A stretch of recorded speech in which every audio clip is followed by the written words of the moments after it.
Voilà, merci beaucoup et je remercie tous les organisateurs et organisatrices de cette rencontre et me réjouir des deux présentations que je viens d'entendre. Certainement, on reviendra là-dessus dans le cours de discussion. En ce qui concerne le réseau africain pour le soutien à l'entrepreneuriat féminin, c'est une structure qui a été créée dans la lancée de la conférence préparatoire de Pékin en 1994, qui avait réuni pour l'essentiel beaucoup de pays africains. Et c'est lors de ce forum d'affaires en marge de la conférence que les femmes qui sont opératrices économiques, c'est comme ça qu'on les appelait, ont décidé de se mettre ensemble. Et ensuite, on a demandé à chaque pays d'aller créer son réseau national. Et le réseau pour le Sénégal, quant à lui, a été mis en place en janvier 1995.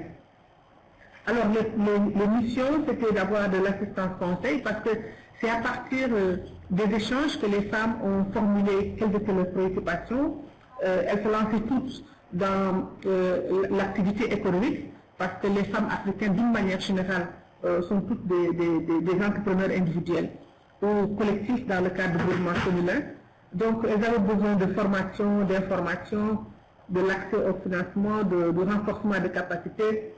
Et on avait pensé aussi faire des centres d'incubation d'affaires et aujourd'hui de créer une maison de l'entrepreneuriat féminin, mais en même temps de prendre en charge la protection sociale de nos membres. Aujourd'hui, le RASEF, après 20 ans d'existence, a connu une nouvelle orientation parce qu'au départ, l'essentiel, 2/3 des membres, c'était essentiellement des commerçantes.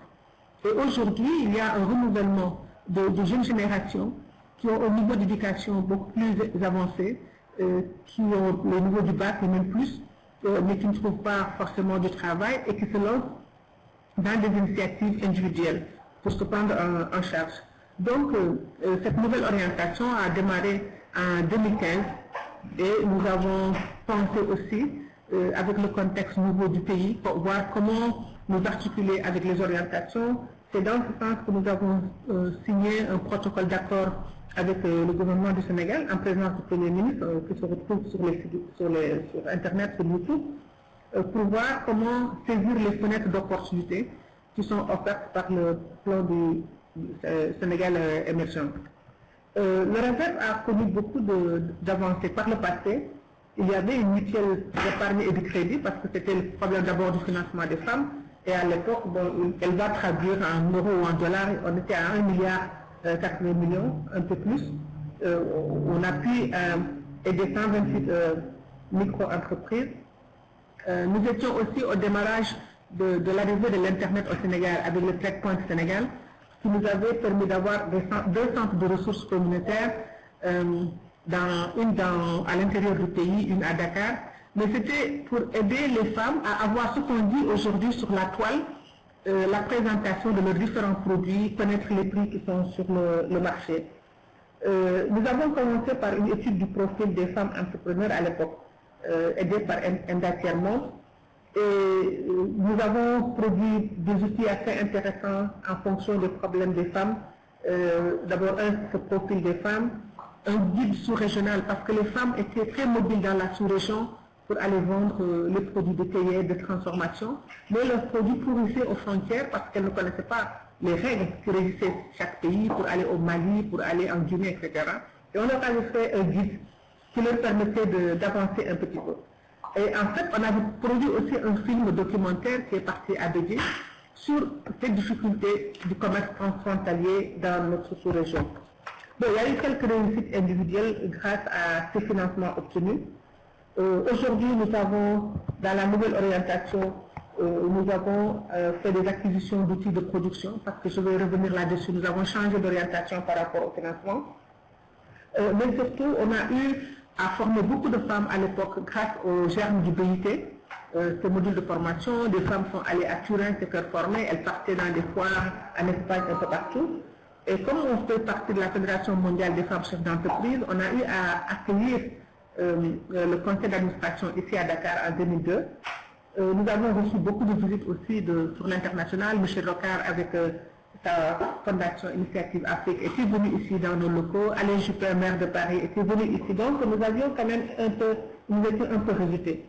Et parmi nos projets sur la protection sociale, nous avons acquis des parcelles, c'est-à-dire des terrains pour des logements pour nos membres, et qui a une cité dans la banlieue de Dakar où elles-mêmes peuvent construire. On a pu offrir 200 terrains à des femmes.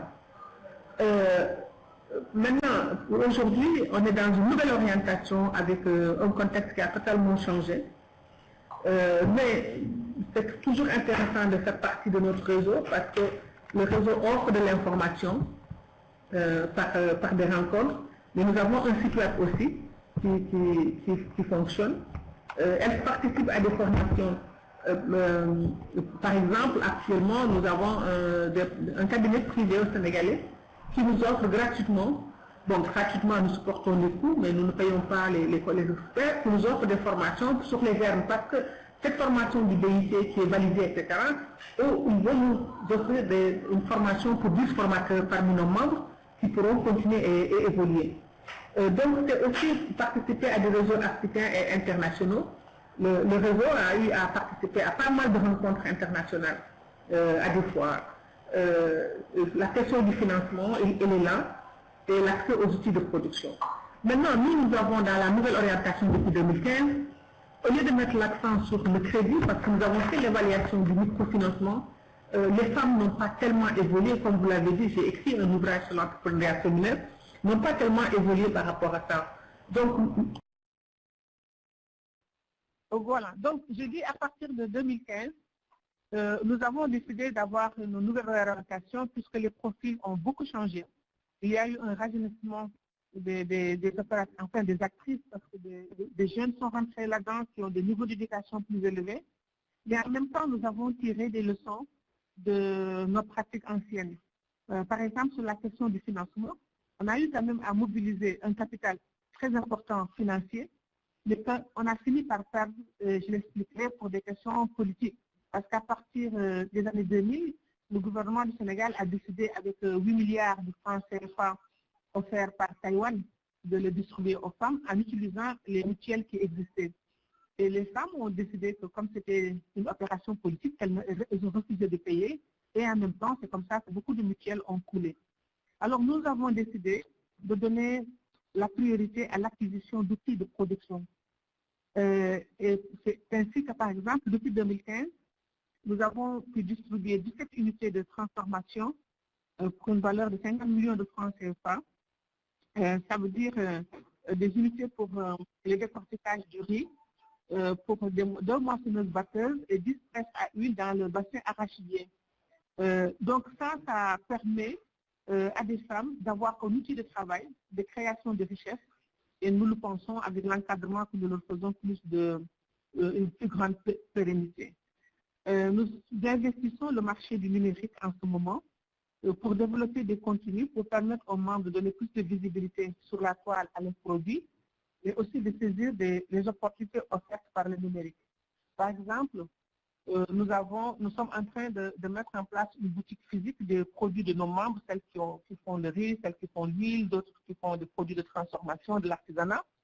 Et par exemple, la Sonatel s'est engagée à nous aider pour avoir une plateforme numérique qui permettra d'avoir plus de visibilité des produits de ces femmes, parce que là-bas, à notre maison du radio, à notre siège, qu'on appelle la maison de la femme entrepreneur, donc tous nos membres ont la possibilité d'avoir un espace d'exposition de leurs produits.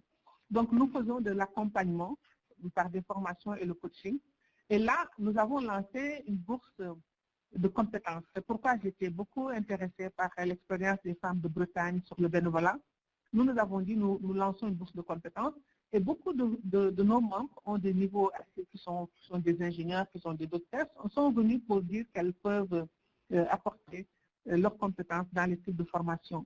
Et récemment, un cabinet privé est venu nous proposer bénévolement une formation de 10 formateurs avec le modèle germe du PIT, comment gérer son entreprise. Nous cherchons aussi également à augmenter le portefeuille d'accès au crédit et le suivi.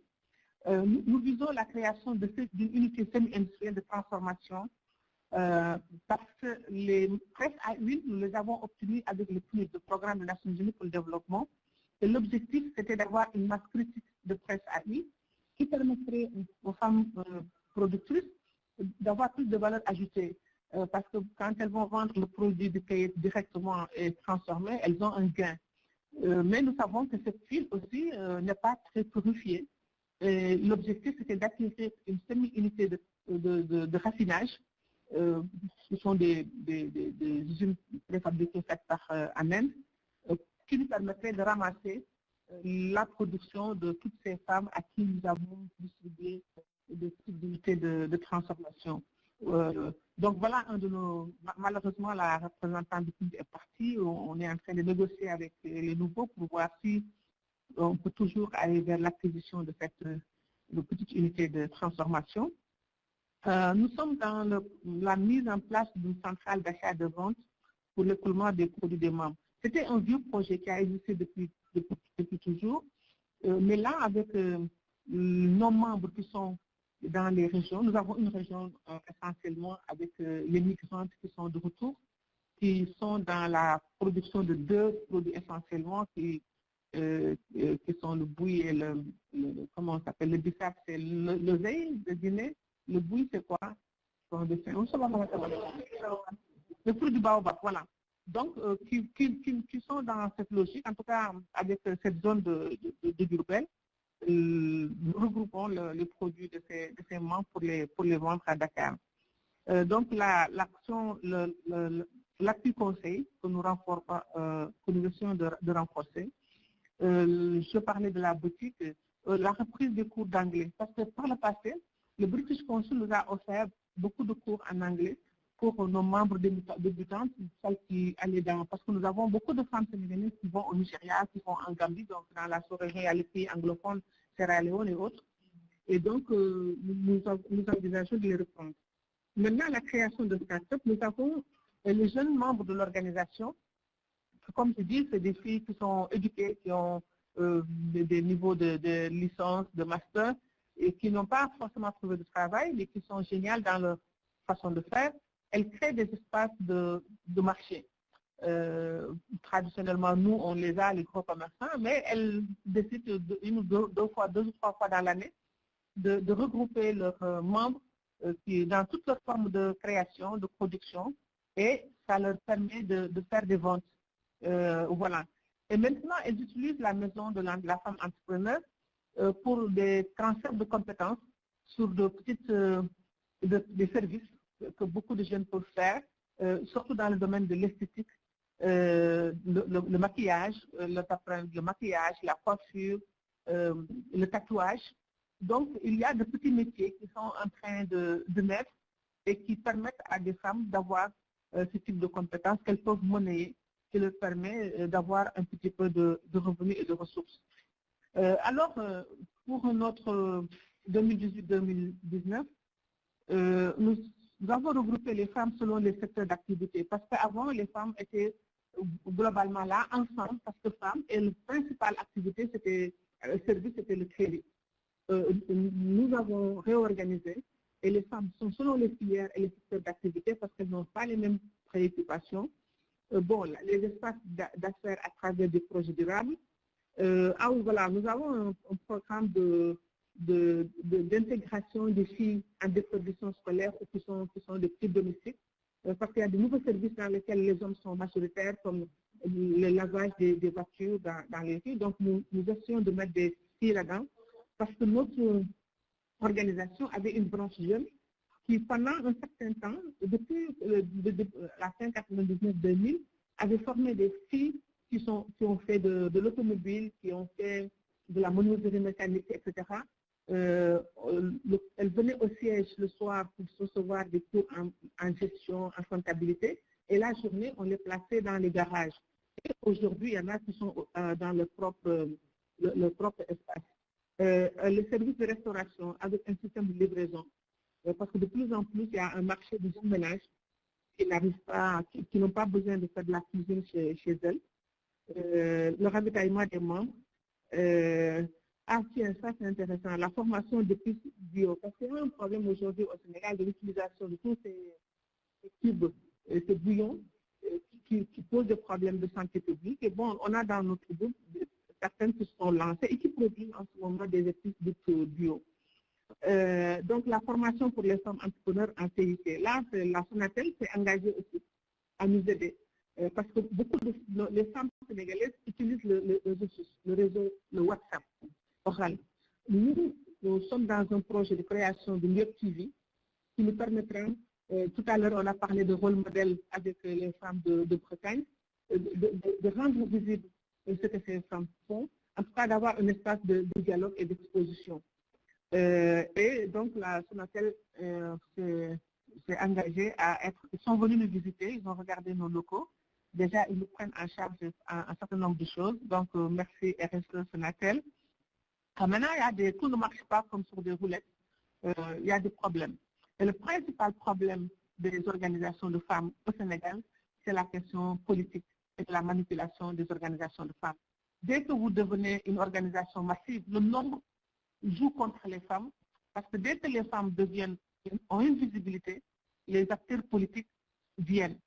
Et en venant, ils détournent l'organisation de son objectif et finalement, ça handicape la possibilité de progression vers cela. J'ai expliqué ce qui s'est passé au Sénégal au début des années 2000, comment les fonds taïwanais ont coulé pas mal de mutuelles du Sénégal. On n'en entend presque plus parler de ces mutuelles de femmes alors qu'elles avaient beaucoup évolué, mais c'est la confusion des rôles.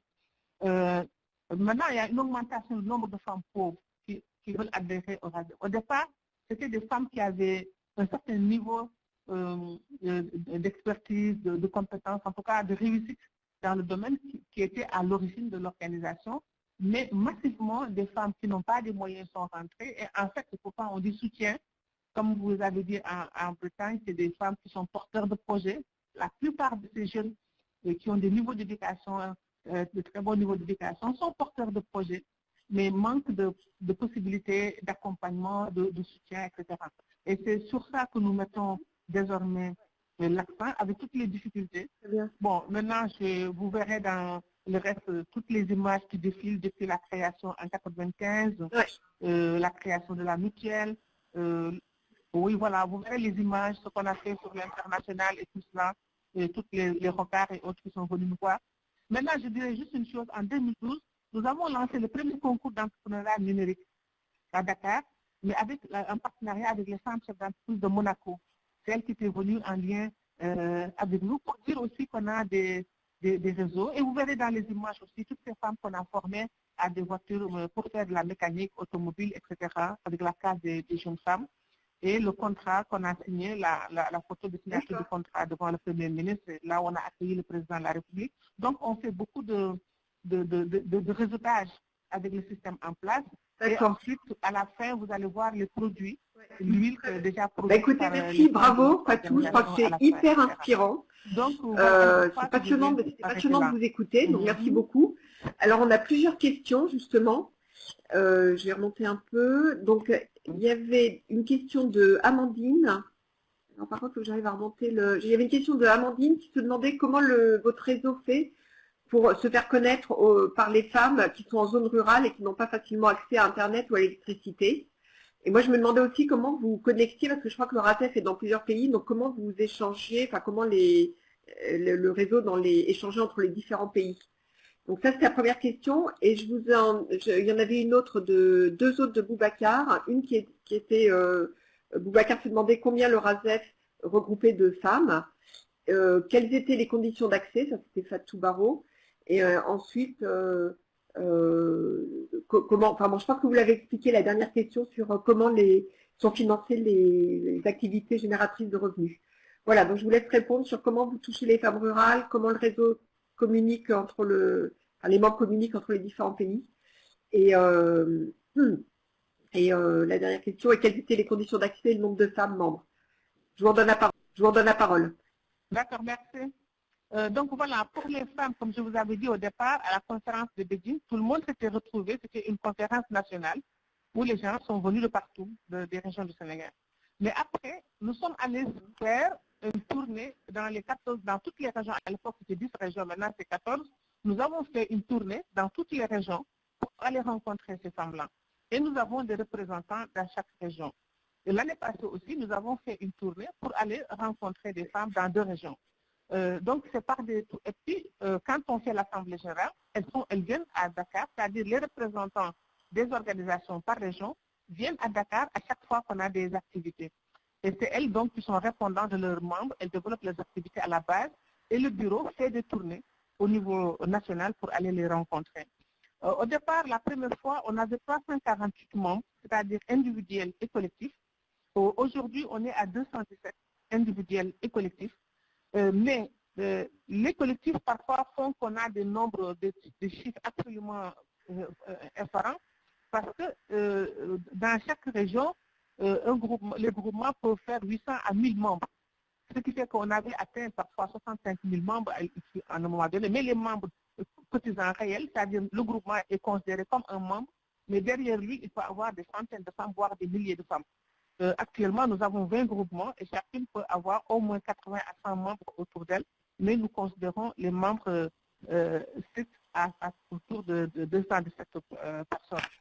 Alors, les conditions d'accès, nous avons changé parce qu'au départ, il fallait payer, vous allez me dire ça en francs euros, c'était 500 000 francs pour être membre du bureau et 250 000 pour être membre individuel.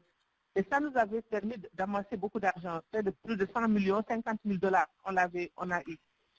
Aujourd'hui, avec les conditions de pauvreté des gens qui n'ont pas les moyens, c'est 25 000 francs, les conditions d'accès à l'organisation et 10 000 francs de cotisation annuelle. Donc, c'est assez social. C'est aujourd'hui le réseau par sa notoriété, par son réseautage, à chercher les moyens qu'il va mettre à la disposition de ses membres. Par exemple, comme je vous dis, on nous offre des formations qui ont un coût de 300 000 francs par mois, mais c'est gratuitement qu'on va nous les donner et chaque membre ne paiera que 50 000 francs. Donc, nous essayons de trouver comment alléger. Maintenant, au niveau sous-régional, le réseau avait ses représentants dans les différents pays. Par exemple, en 2002, on a fait l'Assemblée générale du réseau international ici à Dakar. Mais le réseau international s'est beaucoup amenuisé. Aujourd'hui, on est dans une logique encore de redémarrage et on le fait dans les pays de la sous-région. Si vous voyez dans le document que j'ai envoyé, nous avons le Burkina Faso au festival de Ouagadougou en 2017. L'année passée, on nous a décerné par FICBAC un trophée qui a été décerné au réseau parce que nous avons noué des espaces de rencontre au niveau de ce pays du Burkina. Mais c'est petit à petit qu'on est en train de redémarrer sur l'Afrique. On se reconcentre davantage sur le Sénégal. On a des membres en Mauritanie.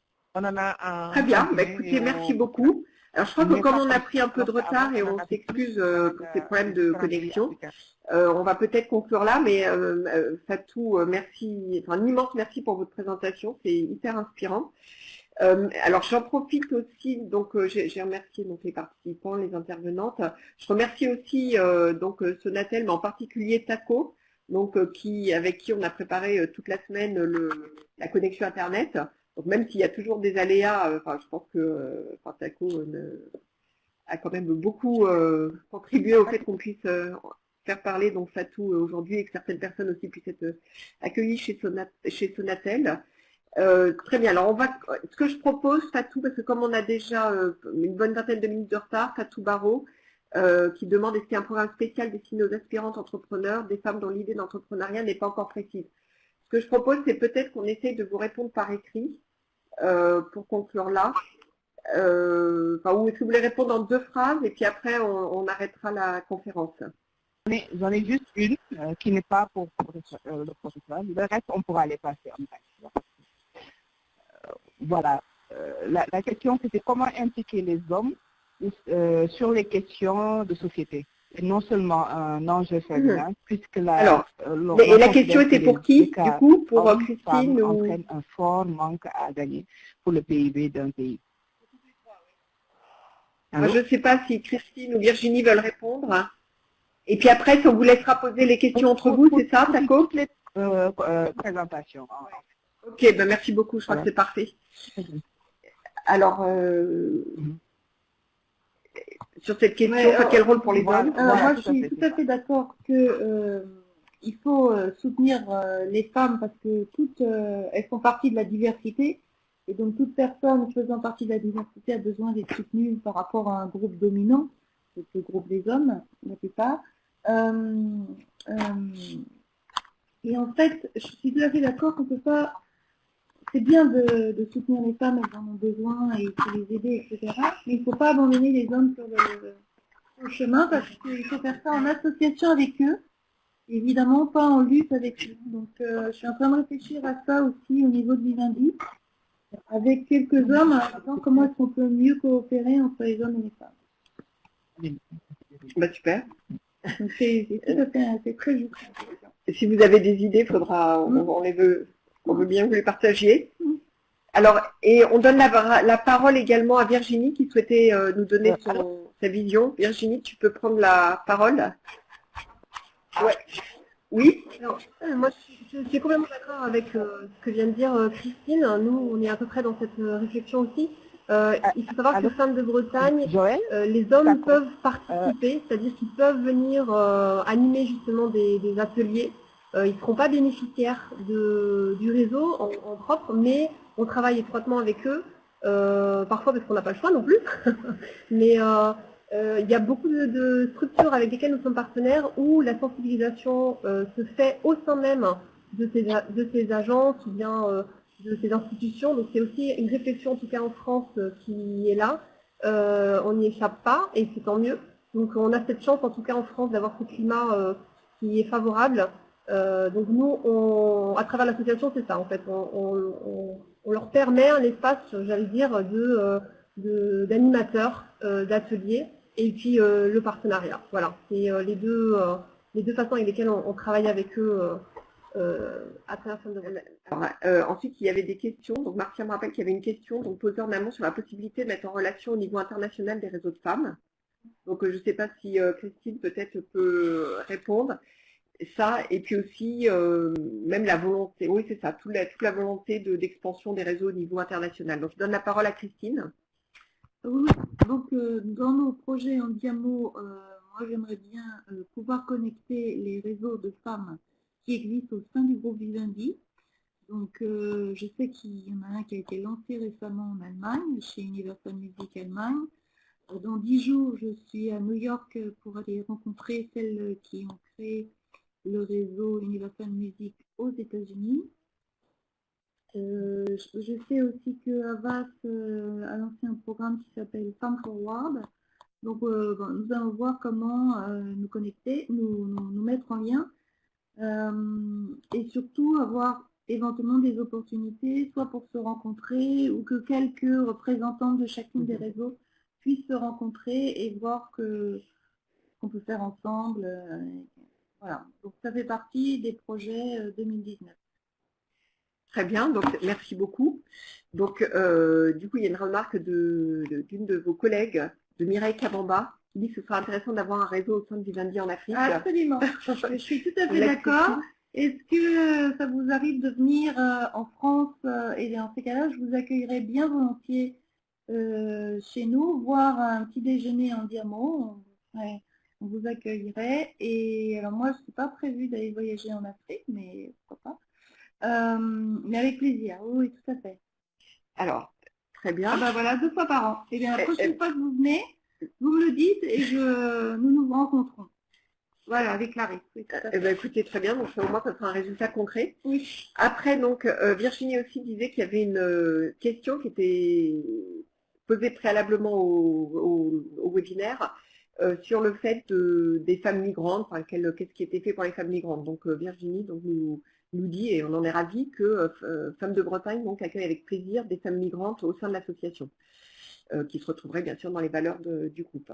Donc avis aux amateurs, on pourra peut-être le mentionner dans le compte rendu aussi, on se remettra en ligne. Donc voilà. Et ben merci. Donc du coup nous voilà. Permet, merci. Ouais, merci beaucoup Taco et Rokaya pour tout. Et merci à tout le monde et puis on espère continuer tous ces échanges passionnants. Voilà, au-delà du webinaire. Voilà. Merci à